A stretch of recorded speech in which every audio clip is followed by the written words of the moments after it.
The thing that makes me want to teach specifically is the fact that I use a sewing machine. When I was looking for that information, it was not readily available. I had to do a lot of figuring out myself to really understand, okay, how does a sewing machine work for a wig? Welcome to the Business Mindset Podcast, where we document the stories of Black entrepreneurs around Canada. I am your host, Nina Barango, and together we will explore the world of entrepreneurship through the journeys of our incredible guests. Let's get started.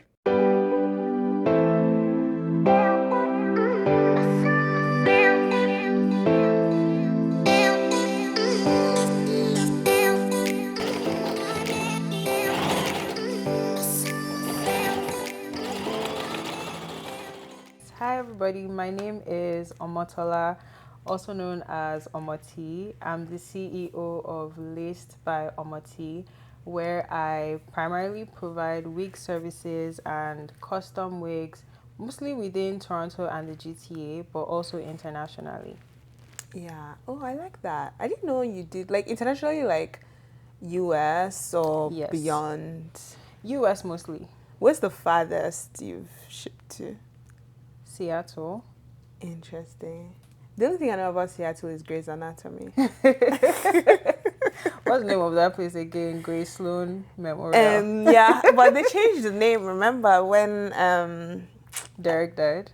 I don't remember who died, and you know they're always so dramatic on Very that dramatic. show. But no, I'm glad to have you here. You know, I'm glad to be talking about hair. One thing that just baffles me the most about hair, especially wigs, is the price. It's an investment. It's No, an investment. fair, obviously fair, but like, I feel like, and also like talking with people like you that have hair businesses and being like an end consumer as myself, Right. the money I'm paying, and then they tell me, oh, the margins are slim, and I'm like, but this money is a lot. Do you get? Yeah. But do you typically get that? Like, do people like come to you and say like, oh, like this is too high, reduce it? I think people kind of know what to expect with okay. Laced. And I think people also know the quality that they're getting. So I don't get that as much as I used to. And yeah, it's an investment. And I think generally hair is expensive. Whether it's wigs, whether it's sewings, whether it's braids, it's just something that you invest a lot into. If it's not money, it's time. Think about even your natural hair.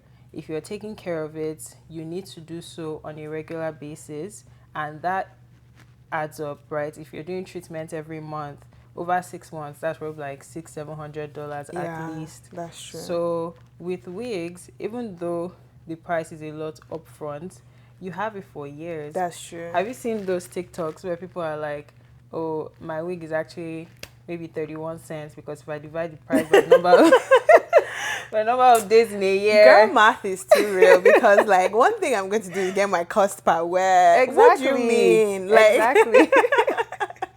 So do you also source bundles, and do you source all types of hair, or do you just focus more on wig making? Or I focus on a specific type of hair. So with hair there are different hair types as per kind of like the country that they come from, because they label hair as like Brazilian hair, Indian hair, Cambodian, like there's all of those names. But then you also have your textures like straight, curly, body wave. So I focus on one type, but I do multiple textures within that type. yeah, I remember growing up, like the in thing then. You know what? Maybe this will age me a bit, but like the in thing then was Brazilian hair. Was that? Yeah, do you remember that era?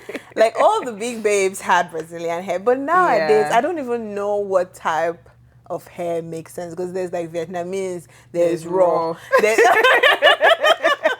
just different virgin, types. yeah. It's just like, okay, which one exactly, if I pay this money you're asking for, would stay for 5 years and beyond? But like everybody, that's selling their own type has their own reasons why they sell better. that, yes. But which one is it exactly that you focus on and why? I focus on virgin hair. Okay. So usually it's either virgin hair or raw hair. What's the difference? Like, so I think it has to do with how it's processed. So raw hair is seen as like more unadulterated, like they haven't processed it as much. There are even sometimes that there's this hair vendor in Nigeria that actually shows us, like she'll take us to, is it Vietnam or wherever country? I think I know who you're talking about. And you see them actually like cutting the hair and things like that, just to show that, okay, it's literally from somebody's hair for them to like process it into bundles. But virgin hair is a little bit more processed, but it lasts really long, and it's also a better price point for the average person than raw hair. Raw hair is definitely a bit more like higher end, and the maintenance for that too is quite up there. I feel like people don't talk about the maintenance as much. For raw hair, that's yes, for raw hair. Interesting. Do you know what's funny? Because earlier this year, I had the privilege of buying raw hair. And I say privilege because every time I look at the invoice I got for that hair, I thought to myself, I was like, I didn't kill anybody. Like, why are you charging me this? And then obviously she started explaining, and I was like, you know what, I hear you, I get it, let's move. But like, then I think maybe the following week I saw somebody else talking about virgin hair and basically like praising it over raw hair. And I was like, okay, which one is it exactly? People have their reasons for why they stick to the other. But right now I'm a virgin hair girl. Okay.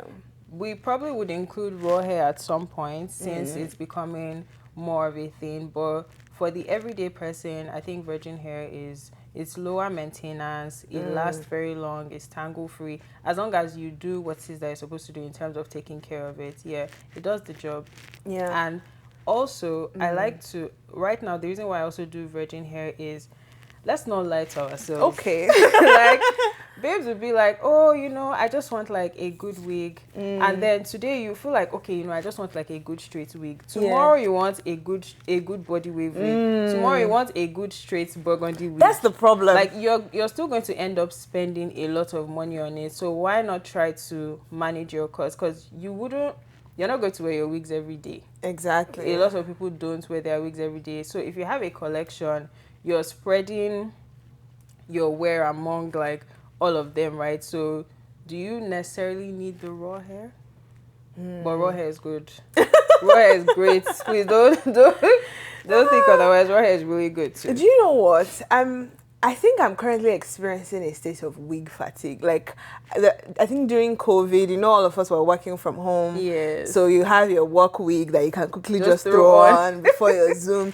Then you have the going out wig that, you can still wear your mask, look cute, or when they lifted restrictions, everybody wanted to come out, pepper them. So during COVID, I feel like I just amassed an unhealthy amount of wigs. And now, and I'm not the type of person that's like, oh, take care of the hair. I'm just like, I spent $500 on this thing. You should take care of yourself. Like, can we all be serious here? So when I was moving, recently I moved and I just looked at all the hair. I'm just like, I don't even wear these things anymore. And I guess I was just like, I wondered in that moment if I was normal or if it was just like a situation where I wanted something different, but like I had just gone and bought, like, okay, remember how you were saying, like, sometimes you want to wear straight, sometimes you want to wear body wave. So I went based on my feeling, okay, I want body wave, I bought body wave. Okay, I want deep curly, I bought deep curly. But now sewings are in. And it's like, okay, what do I do with all these wigs? You can detach it and use it for your sewings because you still have the bundles. Great. Right? So if you have a bunch of wigs, especially depending on how it's constructed, you can always remove it and use it for your sewing. And then put it back into a wig after. If you want to. Or revamp. Or maybe it just needs to be revamped. Yeah. It just needs to be revamped. And we put our wigs through a lot. Facts. Yeah. We put our wigs through a lot. So if it's looking funny. It's just looking a bit funny right now. Like, Honestly, She has tried. They've tried. they have, and they're all just looking a bit funny. But then I can't bring myself to buy a new wig because I'm just like looking at myself, looking at my Yeah. purchases, and I'm like, okay, maybe I should just revamp all of them and like just give them new life. But I'm wondering, do you ever get people that just come at you with the most crusty wigs Yep. and they're like, turn this into? Because that would be me as a customer, like, bring this back to life. Like, I do. I do. But for me to be able to do anything to it, it's very dependent on the quality of hair, right? Your hair can be looking very matted, but I can look at it and be like, okay, this is actually great quality hair. Doing something to it will not be a problem. But don't bring some that is subpar synthetic. and then synthetic blended and then expect that, okay, we can transform it into something. No, it doesn't work like that.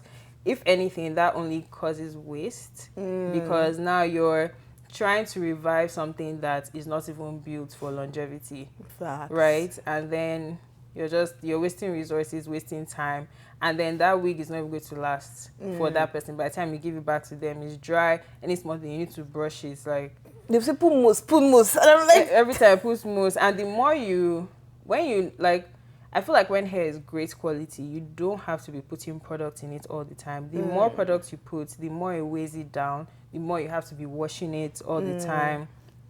So less product. If you have to put more and more product to get to where you want, then that hair. but that's what the TikTok girls are saying. Like, you know, now there was a time on TikTok synthetic hair was trending, and everybody was like, "Oh, just put this one here, put this one, put Yeah. pin and pin it." This and like one thing I hate is high maintenance things or like Yes. something that requires a lot of effort every time. Every time I want to step out, I'll be pouring mousse. Now the mousse is done. Yeah. And you buy another, keep buying mousse. But let's talk about Lace by Omoteey. Like, did you always know that you wanted to do something in the hair space? Or like, how did this come about? Honestly, growing up, no. And I never thought I wanted to do hair specifically. But I was always that child that really liked doing my hair. Like, you know how kids will go to the salon and they're crying, oh my God, my hair's pain. I was never that person. Like, I would sit through the pain because I know that at the end, my hair is going to look nice. So fair. my mom would tell you, she's like, yeah, when I take you guys to do your hair, I will sit down.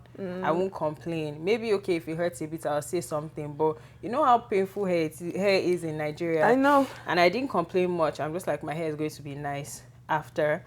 So when I moved to Canada in 2014, prior to that, actually, after I graduated, sorry, I'm kind of all over the place. No, that's fine. After I had graduated from high school, I finally had the opportunity to be like experimenting with my hair. So I was at home for a year, like I was in Lagos for a year.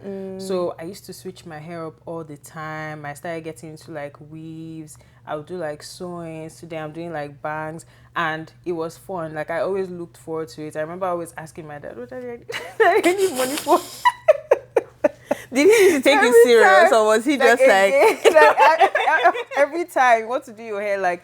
But that was me. I've just always been that person. So coming to Canada, I didn't come with any wigs and wigs were not even big back then. They were not a thing. Yeah. Everybody was scared of wigs. Yeah. Ugh, the preachings that were preached about these things, and not even just in the church sense of it, but just like societally, like it wasn't a thing back then. It was mostly the bigger babes, then like maybe Brazilian hair, but it would be weave, it would be a sewing. Like I think sewings were in then, attachment, like braids were in. I don't even know what else really, but like wigs didn't really become a thing until later. It was having like a sewing. That was the thing. And me, I've always had 4C hair. Like I've never relaxed my hair. So doing a sewing was not. But you know the girls were rocking it still with their like unblended hair. That was that. Like I used to somehow like I'll put all the hair inside. Like they however they did my sewings, all my hair will be inside. Okay. And then closure started becoming a thing. Yes. So like all my hair could actually be under the weave, but having leave out was not something I ever could really do. So moving to Canada, I came with do you know that million braid hairstyle? Yeah, I know. Yeah. I know. So that was what I did. Oh, wow. And I had it for 4 months for the whole semester. Please. But because like before, remember every time they will tell you, oh, making your hair in Canada is too expensive. That's true. And all of us were still used to converting from card to naira immediately. If someone tells you your hair is $80, it's like, how much is that in naira? And then exchange rate was even as bad as it is 150. now. It was 150. Yeah, I remember. But every time I would go to the mall, because I came in 2015. Every time I would go to the mall, they tell me, "Oh, this is $20." I would be calculating on my phone. Exactly, because it's your parents that are sending you money from the Nigeria that they're working, right? Yeah. So the plan was just kind of like just do your hair. So you will not do your hair while you're in Canada. I went to Nigeria that December, came back again. I did million braids again. Oh wow! And then came back. But then after the semester ended, I wasn't going back home, and it was going to be my birthday. So I wanted a sewing. I ordered bundles off of AliExpress with a closure, and my friend told me someone that could do my hair. At the time, it was $80. And for me, that was a lot of Do you money. know what? As a 17-year-old, that was a lot. That was a lot of money. It was back then, but looking back now, I'll take that. Exactly. All of us were still complaining. So the girl, and I was really excited. Oh my God, I'm going to do something different for my birthday. The girl that did my hair, I did my hair on a Thursday. My birthday, I think, was the following Tuesday. By Saturday, my closure was lifting. Oh. And I was like... As per... like, it was detaching. Oh. So, like, one side was flat, the other side was rising. After some time, she fixed it for me, and then it came apart again. And that really frustrated me because I'm like, the money that I don't have is what I've used to do my hair, and it's still looking like this, like it's not going to last. So after that summer, my best friend came back from Nigeria from summer break, and she had just made herself a wig, right? So I was like, okay, you know what? I'll do this. I'll try it too. And one thing about me, I'm a YouTube girly. People watch series and all that. I'm always on YouTube. I watch YouTube like all the time for any and everything. And I love it there because there's so much to learn.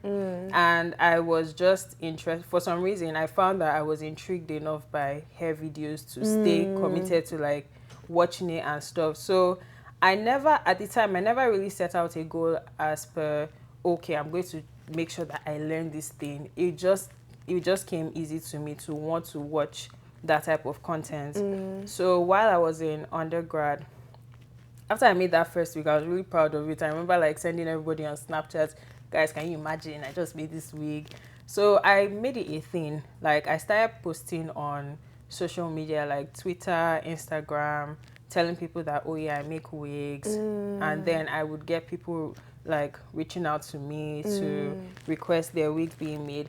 And at the time, again, I was a broke student, so I had to really think, okay, how can I even have money to buy the things that I want to use, right? And that's how I started doing revamps. Oh, okay. Right? I started doing revamps, and then I started making wigs for people that already had their own hair. So you give me your hair, and then I make it for you. That way, I'm not really spending as much money trying to offer services. And that was kind of how I started building money, or saving money rather. Over time, I remember one time the semester was about to end, and then I told people, oh yeah, I'm doing wigs for $40 this month, right? People told other people, I was able to pick it up. So that was like in uni. For the most part, I didn't have as much time to dedicate to it or money. So it was like by the time I was finishing undergrad, the only thing on my mind was, okay, I have to give this thing a shot. So what I did was that I found someone that was doing a one-on-one class, just Tunji on Instagram. I found someone that was doing a one-on-one class because for me, it was very important to see someone do it in person, because a lot of things that I've seen is on YouTube, on Instagram, and there's filters, there's all these things. It's like, what exactly is realistic for lace? Like, what do you guys really mean when you're saying that lace is not showing? That's a good point. Yeah. Like, is there anything that I need to know that I don't know? And up until then, everything that I knew was from what I had learned on YouTube. Right. So I signed up for this one-on-one class with Tunji. Her name is Toby, actually. And it was one of the best things that I did because I could really see in person what it looked like. She taught me a lot of things. And yeah, I just kind of started off of that. I had saved some money. So I told my mom to help me buy bundles because she was traveling. To help me buy bundles so I could start selling wigs. And then I started making videos. This was right after graduation. I started making videos and posting online. But literally 3 months after 2 or 3 months after graduation, I got my first full-time job. Oh, so I had to stop again. Oh, okay. I had to stop again. And then this was like 2019. And then COVID happened. And that was like the best thing that has probably happened to my business that really allowed me to. Yeah, no, COVID really changed the game for me. So, and the reason is because I was at home. So I really had the time to, because when you're commuting all the time, you have to factor in all of that. By the time you get home, you're tired. Bruh. I had tried around the time that I started working, but I was just always tired, sleepy, burnt out, exhausted. So I stopped. And then 2020 was when I now started picking it up again. I was unemployed for a period of 2 months at some point. I had left like one of my full-time job at the time. And then I just thought to myself, okay, this is the perfect time for me to really like go in deep. So I registered my business. I had thought of the name in 2019. So by then I registered the business. I was having a conversation with a friend and then she was telling me about Fiverr. That was how I found someone to do my logo. From all the YouTube videos that I had been watching, I found out about finding vendors for hair. Bundles. Yeah, for bundles, even for packaging, for all of that. So within those 2.5 months, I really got to think about what I wanted to do and how I wanted to put it out. At that point, I wasn't ready to put out bundles just yet, but even still just push the services even more, because a lot of people, they'll have wigs and it's like, oh, I don't want this wig again, and I'm like, you don't have to throw it away. Like you spent, like you said, you spent $500 on it. I just going to get rid of it. Like you spend that amount of money because you're supposed to be able to reuse it for an amount of time. So I would let them know, okay, no, we can try this, try that, and then things started picking up. Then someone came to me, her name is Naomi, and she told me that she was trying to get into wigs. So that was what really pushed me to really like, okay, let me get these bundles and do it. So the first laced wig is the Naomi units. Oh, wow. Yeah, it's like your regular bone straight wig. So that was how I kind of took the leap and then actually started selling hair. So throughout 2021, I think I took a break at some point in 2021. But at that point, I was really like still pushing the business. I would say my friends at every point in my life have always been super supportive. Like regardless of who it is, they've always been supportive.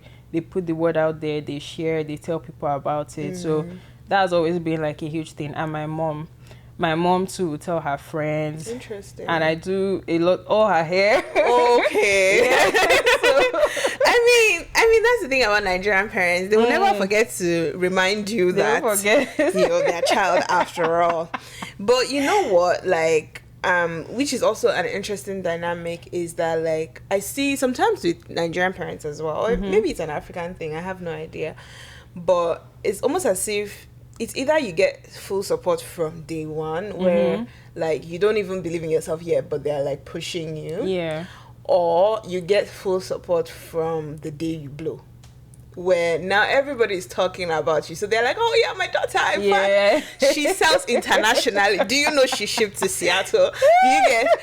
Or you get the ones from like, oh, from day one, you tell them, oh, I really like this. And then before you know, they've bought everything for you. Okay, start. And then which one would you say describe the kind of support you received? My parents are very, should I say, realistic?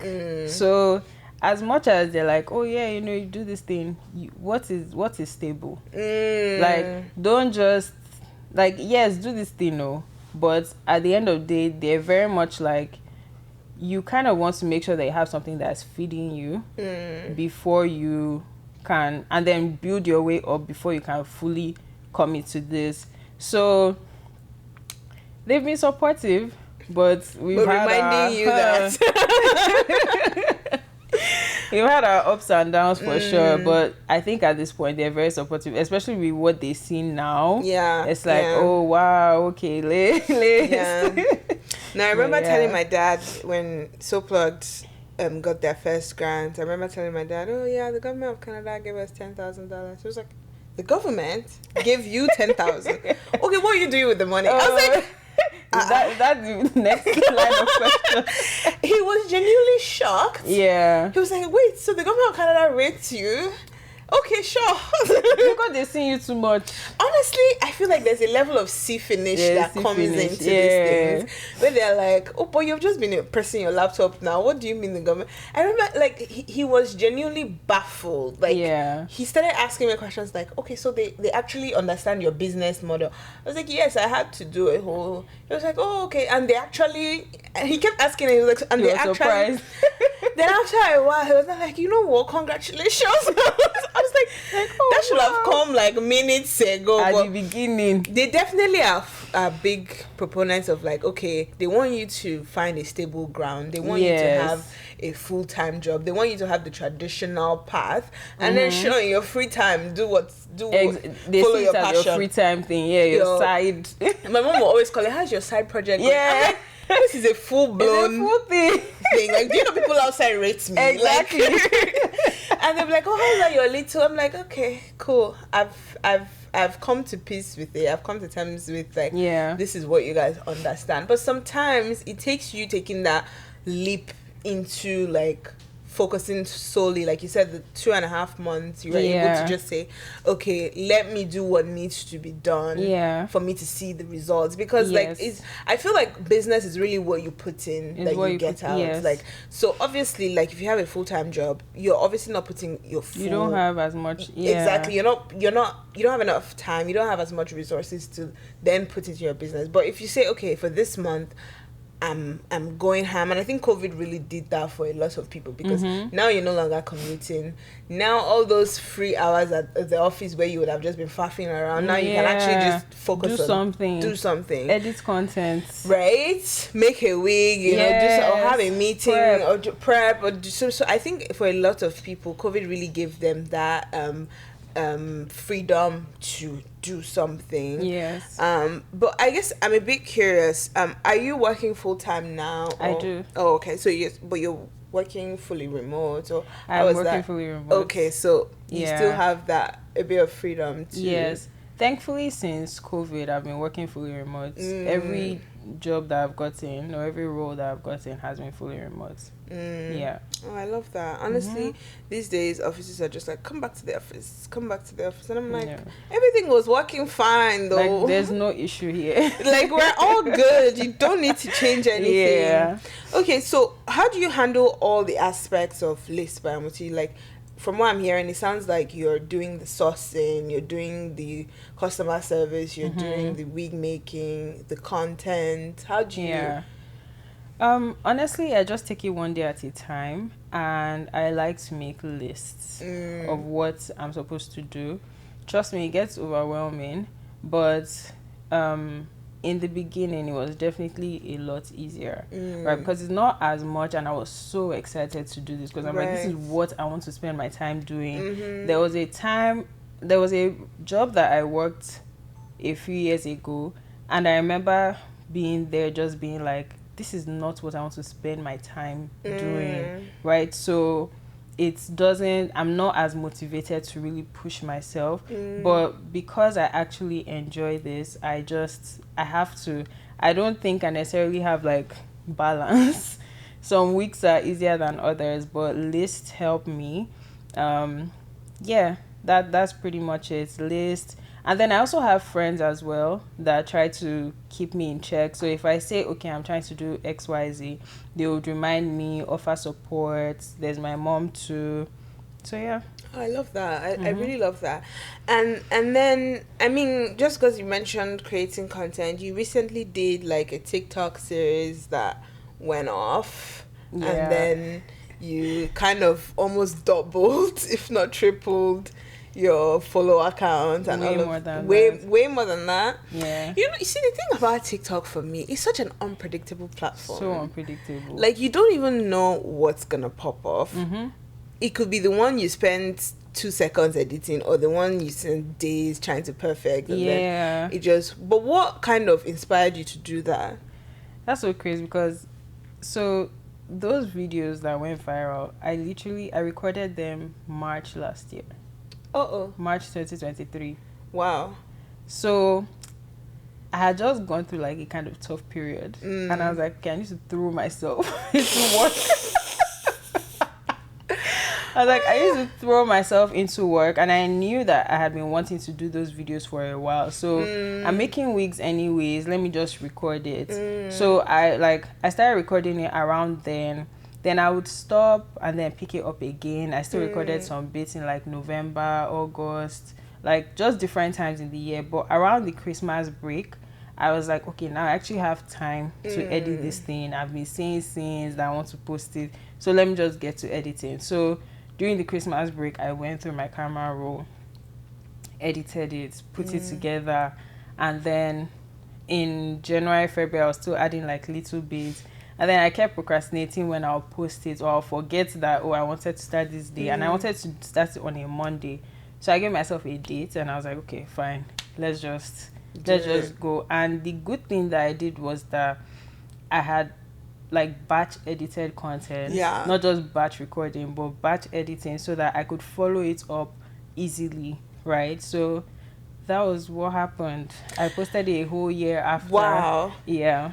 You know, the thing is, like, a lot of times when business owners or even content creators complain, like, oh, I don't have time, people's solution is, oh, just batch create. But the problem with batch creating is that I don't have a problem with batch creating, because I can just put the phone and it's recording. Yeah. But when it comes to editing, batch editing is actually one of my biggest pet peeves when it comes to this whole social media people, because it's like, first of all, I have to listen to myself talk. Yeah. Over and over, and I get sick of hearing my voice. Or like you're stuck in CapCut or Instagram or one of these editing or that's things. when your iPhone will now say no Storage memory full. space. Or like, quite frankly, I just don't want to edit. I just don't feel like editing. But then they're like, oh, if you don't show up consistently, so you're also guilt tripping yourself. Yes. But then you're also like not getting the work done. So it's just like a rot. No, I completely agree. Especially like editing, for me, I won't lie to you, is very much like if I'm in the mood, I just get it done. Yeah, and when I'm in the mood, I'm able to do like a bunch at once. So I just tap into it and be like, okay, I'm here. Other than that, it's not the easiest thing to keep doing. Honestly. And it is the most, I feel like it's the most time consuming aspect of content creation. Yeah, because then you now have to find the music that goes with it. You have to like be doing all this text overlay, and then you can do all this stuff, and the thing will not now pop off. Yeah, because you also have to think about, like with TikTok, I think about, okay, is this video too long? Because even me, I know my attention span is short. If something is too long on TikTok, I would increase that playback speed or swipe to the next video. So sometimes I'm also like with this series, I was like, I can't make any video longer than 1 minute. That was my thing. I was like, everything has to be within a minute. You also have to think about that. Is it taking up too much time? Yeah. Like, it's not like people just swipe. Yeah. So yeah. Interesting. But like, how did the virality of that series help or influence your business? Oh my god, I feel like it's opened up like a whole new stream of income for me. I've been wanting to teach for a while, and right now I'm dealing with an influx of people asking me about that. Wow. So now instead of thinking about how do I market myself, because that was actually what I was thinking. I was like, okay, if I keep putting out like BTS videos like this, eventually to gain traction, maybe people will be like, okay, does she teach? And now there's a ton of people asking me, oh, do you teach? When are your classes coming? And things like that. So that makes me really happy, and it's like the goal is accomplished until I actually put out the classes though. I was about to say, so when are the classes coming then? I'm not going to give any dates. Let's hold me back. But it just like, it's opened up like another opportunity for me. Also exposed me to a lot more people, not just within Canada, but also outside Canada as well. So I can build my network of hairstylists here and beyond, right? Not even just hairstylists, but also people that work in the creative industry, people that do makeup, photography, and things like that. It's interesting that you were thinking about, okay, how do I market my teaching services? Because I think, funny enough, I know the first time we officially met was in February, but the first time I came across your page was when you did a wig one-on-one masterclass thing at Making the Move. Oh my gosh. Funny enough. That was 2 years ago. Yeah, and I was like, and it's interesting now that you're saying, oh, I always wanted to teach, but I'm wondering, was it that experience that, or were you just always had that desire even prior to that event? So I think it's been on my mind for a long time. Probably, I don't know if it's been prior to that event, but the thing that makes me want to teach specifically is the fact that I use a sewing machine. When I was looking for that information, it was not readily available. I had to do a lot of figuring out myself to really understand, okay, how does a sewing machine work for a wig? Because when you're like creating clothing pieces, like the fabrics that are using, they're a lot thinner. But with wigs, like the weft is thick. Where you're going to be sewing is thick. You really like, they don't really tell you a lot of things. I had to figure out a lot of things, what type of needle to use, the best type of thread, how to, like, what was the best type of sewing machine to use for this thing. So that's really where it came from. A lot of information is available, how to do installs, how to make a wig with hand, even making sewing machine wigs. The information is there on YouTube, but it's not as common. And there's a lot of nitty-gritty that people don't touch on. So that's like, I felt like that was a gap. Yeah. Do you know the funny thing? I remember back in the day, I think I was also trying to make a wig because I was forming and multi-talented. And I think it was at that time, I was in York University. I think wigs were becoming a thing. Yeah. All the girls were saying how on YouTube they made the wigs. So I was like, if you can make it on YouTube, surely I can make it in person. I had some bundles on hand, so I first sat down, I went to beauty supply, I bought everything, I put the YouTube. I was just like, After they've edited it. As I started making it, I was like, wait, it's not coming out how this person has done that. I was like, okay, just trust the process. What do you even know about wig making? Just listen to the YouTube. Yeah. I don't know why at that stage in my life I was pretending to be a DIY girl. But that was what YouTube did to all of us. It actually made us believe in ourselves. Yes. Because at the end of that, my wig construction, which by the way took me like 6 to 8 hours. Because which makes sense. I would try and sew it, the thing would be falling. I will not pin it. I was so frustrated after. I was like, never again. You're not trying this what again. Do you mean? I first threw it away because I was like that. And at that time, I think I got the bundles plus the closure. I was even a frontal. I don't remember. Everything was about like, at that time, it was like maybe 200, 300. Because I had a friend that lived in China at the time. So I felt like, I've hit gold. Yeah, this person would just send me the hair straight from the person's head. And I would just be making wigs. I thought that was actually going to be my business. Yeah. Because I had sourced for a couple of people because I have a plug. Only for me to finish constructing that wig, and first of all, it couldn't even enter my head.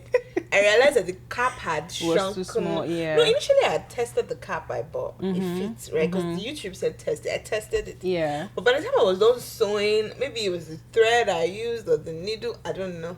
It didn't fit my head again. I shall force myself to wear it, and I tied scarf on it. On top of it, because you've worked hard. And I was like, my money cannot waste. But after I wore that thing, after the whole thing, I was like, never again. I'm not putting myself through clearly, this is not... When God was giving talent for, okay, you would be into hair. He said it's not you. It's not me. So it's interesting. And I think definitely maybe at the time, if I was really, really passionate about it and there was somebody like teaching one-on-one, maybe it would have been great. But then nobody was doing all that stuff. It was YouTube was reigning supreme. Yes. 2016, 2017. Yes. YouTube was reigning supreme. If you're looking for something, check YouTube. But that's interesting, Cha. I look forward to your one-on-one classes. Me too, actually. I'm excited. I'm nervous, but I'm excited. Would they be? Actually, you said you don't want to put details out there In terms of dates? In terms of, I guess I was wondering if it will be virtual or in person. Most likely in person. In person, right? That For the makes virtual sense. aspects, I need to figure that out. Fairs. But that's definitely a thing. Fairs. I mean, honestly, do it. Yeah, because the things that I've seen people do within this hair industry, like in May, I took a layering class, like a hair layering class. To cut. Yes. Okay. And it was not in person; it was virtual, which I thought was very interesting. Because I'm like, wow, like there's nothing you cannot do through Zoom. COVID taught us Honestly, that. there's nothing you can't do through Zoom. So, no, there should be a virtual aspect as well. Before I let you go, I'm curious. Do you have any pet peeves when it comes to running your business? I mean, we spoke about people bringing Synthetic hair. Yes. and having unrealistic expectations. That's kind of like a pet peeve. And sometimes too, I think it's also when people just don't even understand what they are signing up for, and then try to fault you. Like wearing wigs is a process in itself. It's a certain type of lifestyle too. So there are things that you need to know, and sometimes you try to explain to people, but then their expectations are not realistic at all. I like how you're being very careful about saying that. Okay, so you're trying to be a baddie, but it's not in you. It's not inbuilt. Like I'm telling you that, okay, this is how you wear it. You're not listening, and then you complain. I'm telling you that this is how you do something. You're not listening, and then you complain. I'm not a magician. Like First, I'm just going to tell you what I know. If you don't listen, I don't have anything else. has anyone ever come to you with like an inspo that, you know, the truth is that God created all of us differently. Yep. Do you get? Some of us have, like me, big forehead, you know, certain face structures. Certain facial structures that certain hairstyles look better on certain people. Yeah. However, delusion is in now. And so has anybody ever come at you with like an inspo for like maybe some type of hair that you look at them, you look at the hair, you're just like, sis, it's not gonna this work. is not it. Yes. What do you typically do? So with things like that, you have to tread with caution. People are coming to you or coming to me because they believe that I'm the expert, right? So they would also value my opinion. So it's not always about just taking whatever it is that they want. You also kind of have to walk them through it. So I would explain, okay, this hairstyle is nice. However, I feel like you can try it in this way. I feel like this will look better on you. And the more confident you sound, the more they trust you. True. Right? True. You're there to guide. It's not just about an exchange of money and services, but you're also there to guide them and let them know, okay, this is what I think would work better. If you insist that what you want is what you want, I can't do anything about it, but I would always make sure that I give you my own opinion. Oh, I love that. I love it because somebody like me, I would just be like, sis, let's not lie to ourselves. This thing you're trying to do, you're going to embarrass me. And somebody will ask you outside, who did it? Exactly. Not say Laced't by Omoteey. No. No, thank you so much. I've had such a great time chatting with you. Is there any apart from the one-on-one masterclasses, are there any other things you want people to look out for, or where people can find you, where people can order wigs? Okay, so at this time you can find me on Instagram at Laced't by Omoteey. On there, I also have a phone number that you can reach out to, as well as an email address. In terms of ordering hair, I do have a website. Do you want me to say it? Yeah. It's lacedbyomotey.bigcartel.com. Cartel? Girl. So on there, you do I would have standard wigs that people would wear every day. So you would see a straight wig, a bob, body wave, and something with layers. Now, in terms of upgrading that, we can always talk about adding things to it. Say you want to add color, highlights, cut it differently. Yeah. Actually, now as you're talking, I was thinking to myself, is there anybody that you really want to make a wig for or work with? Oh, I've thought of influencers. Oh, Like, your biggest, most ridiculous dream. I don't think it's ridiculous. Okay. Do you know someone called? And the reason why I want to work with this person is because I watch their videos all the time, and there was a time that they got a glueless wig, but they still put glue. Yes.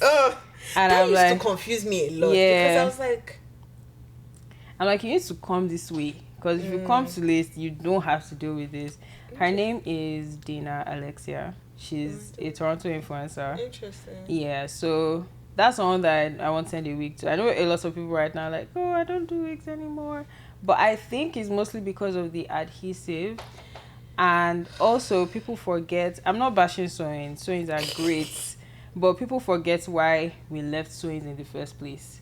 Because we were frying our hair, right? Like, when you do leave out, you have to straighten all the time. Which is why they came out with closures.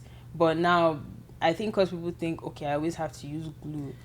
I always have to use a spray. That's what kind of scares them. Do you know the thing? Because I've done both now. I've done sewings and I've done wigs. My problem with the wigs, heat.